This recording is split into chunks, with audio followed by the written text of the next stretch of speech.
Voter without index finger on left hand. In the case of a voter without the index finger of the left hand, the indelible ink shall be applied on the middle finger of his left hand. In case more fingers are missing, the sequence in which indelible ink can be applied is: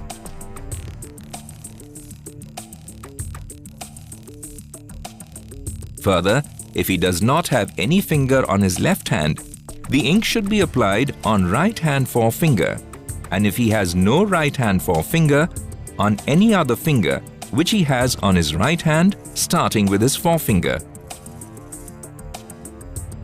If he has no finger on either hand, ink should be applied on such extremity or stumps of his left or right as he possesses.